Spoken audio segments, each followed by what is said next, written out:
Look at this. Guys, look at you. Really I love the fact you two playing on the chairs. It's just like Tom Hanks, big. Welcome. Good morning, Vietnam. Yeah, Radio 2 Vietnam.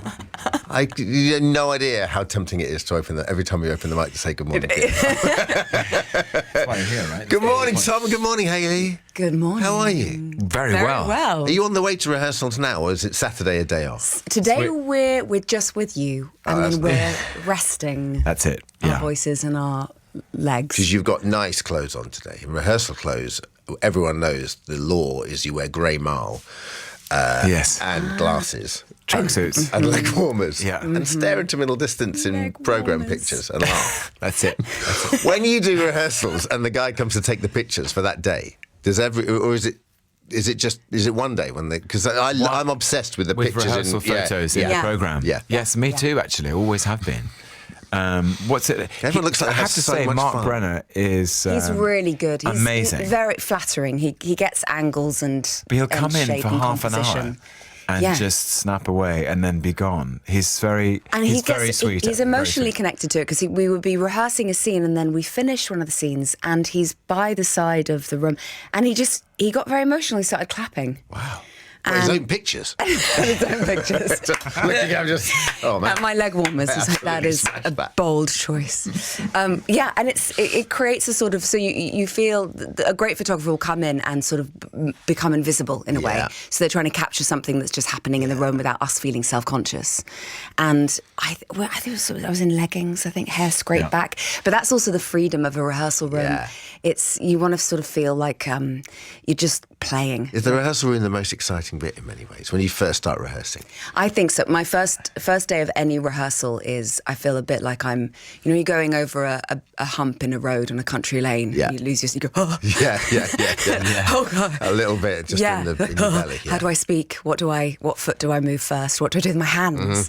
But that initial sort of excitement, there's an adrenaline that kicks in, and then it's the sort of the meet and greet of getting to know everyone and going, I know within a few days the ice will have been broken and there'll be a family of sorts. Yeah.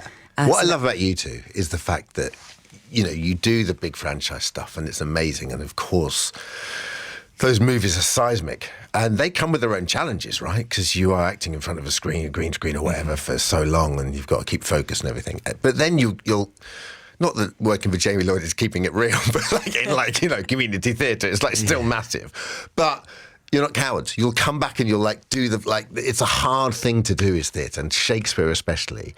But you must relish that. That's why you trained, right? I love it. It's there's something extremely special, and you know this, about doing something live and participating in a live event.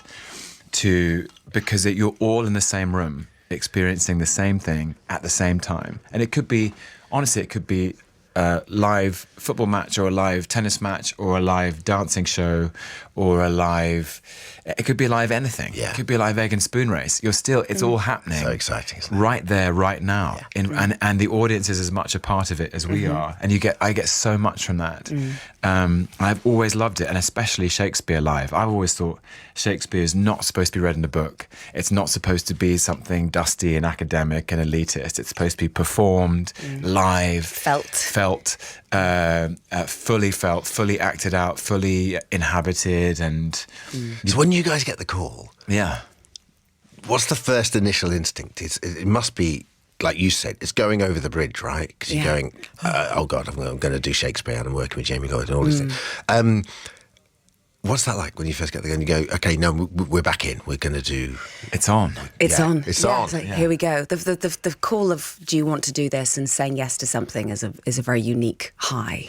And that's quickly kind of met with, oh God, I have to actually do it. I think that we've both worked with Jamie, so we know what those rehearsal spaces are like, the tone that he sets. What is he like? Because this guy is like Midas right now. Oh, he's so good. Let's just, he's done Sunset with Shares. I saw saw The Seagull was incredible.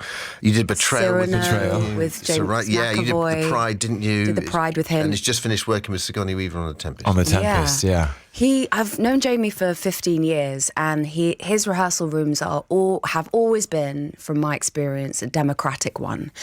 There is an opportunity for everyone to come in and offer something, and then he will tinker with that and play with it, and then help kind of navigate in a way that sort of digs deeper here, or just wants to keep exploring. So it's quite doesn't feel brave like a with a bunch of dictatorship. actors, isn't it? Yeah. I know. Like You get to the end of the day. day, we really haven't done anything. We've just listened to people. Yeah.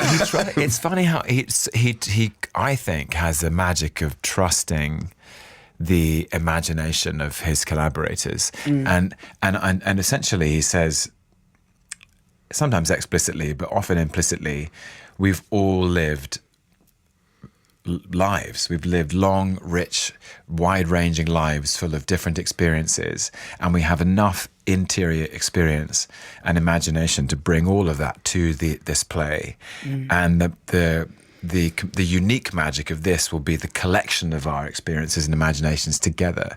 So the company of 10 actors in Much Ado About Nothing, we all met for the first time on the first day, and who we are and what we're thinking and imagining and believing and committing to becomes this fingerprint for the show, which has never happened before and will never happen again. And if one person wasn't in that room, or it was a different person in that room, it would be a whole different experience. And that's his company. philosophy is it's the people in this room will make this show with what we have and who we are and what we believe and how we feel, and suddenly things happen between you which are spontaneous and new and fresh and cool. Magic. Yeah, magic. That's what we're after. That's it. All right, more from Tom and Hayley.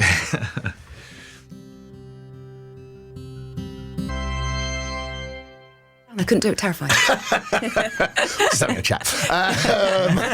Say no more. Tom Hiddleston and Hayley Atwell are our guests today. They are starring in Much Ado About Nothing, which is a Drury Lane. 10th of Feb to the 5th of April, is that right? Correct. If people aren't and I don't know Much Ado About Nothing, I know it, but I don't know it super well. So if people don't know it, can you explain the story? Yeah. Yeah.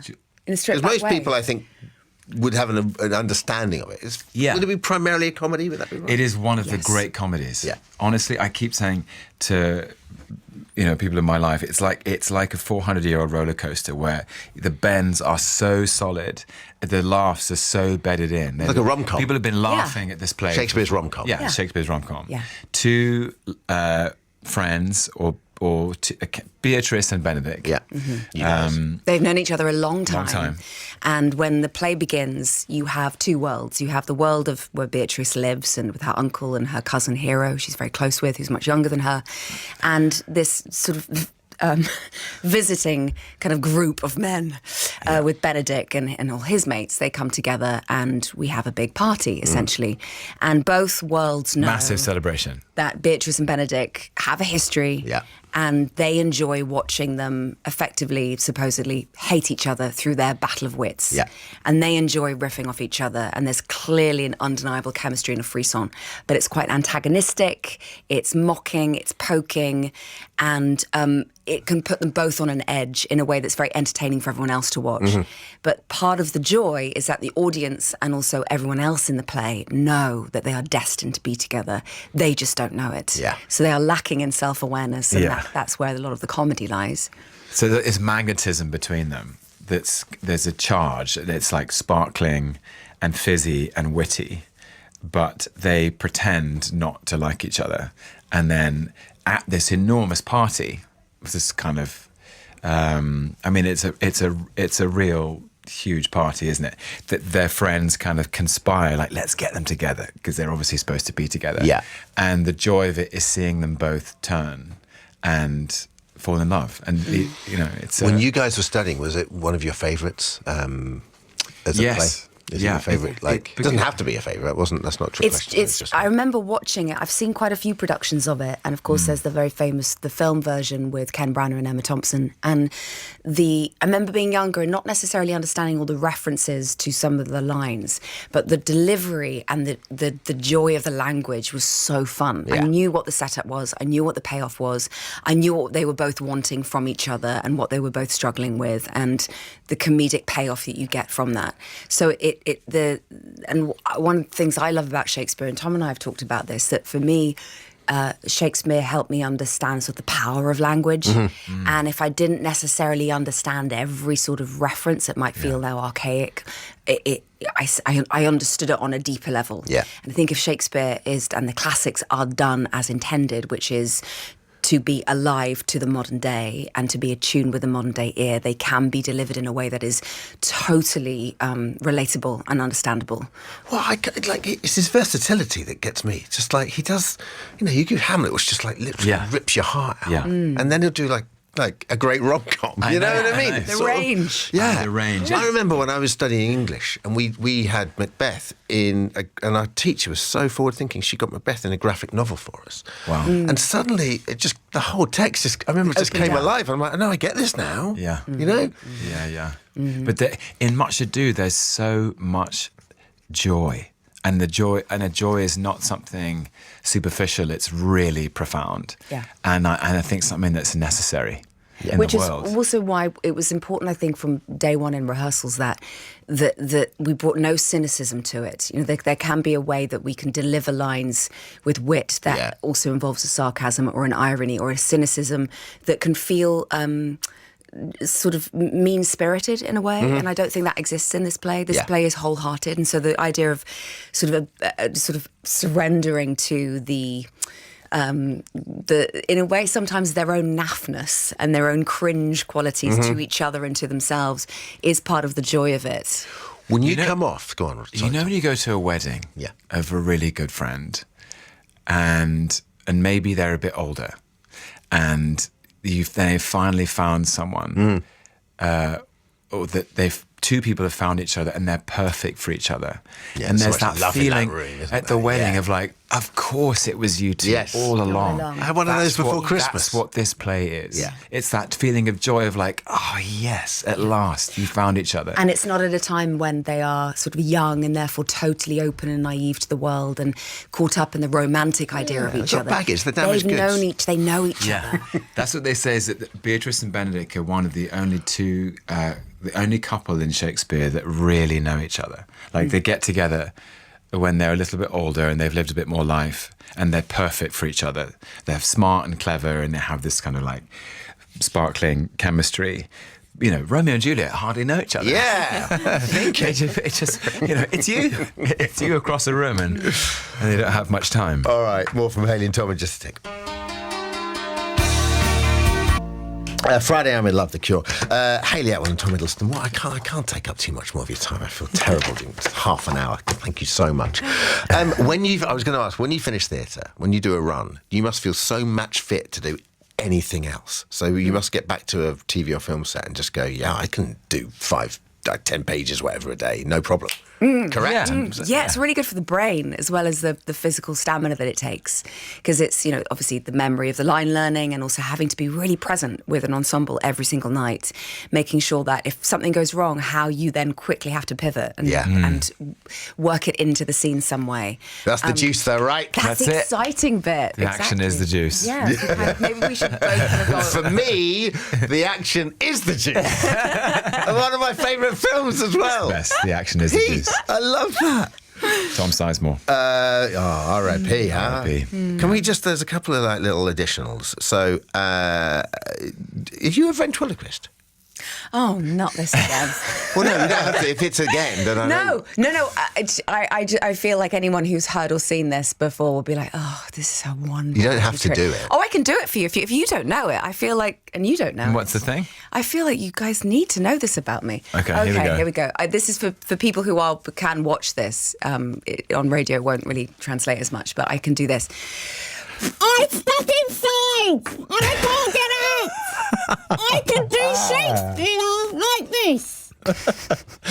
I do that with every. If I could do that, I'd do it in every room I'd walk give a into. full performance. Can't believe you wasted A Thursday matinee. listening at 5 minutes home, before you brought that out. For those listening at home, Hayley kept her mouth complete. If you could hear what she was saying, but she had her mouth closed. Incredible. Yeah, well, sort of puffed out like Puffed a out. blowfish, but yes. Like you were stuck inside your own face. Stuck inside my own face.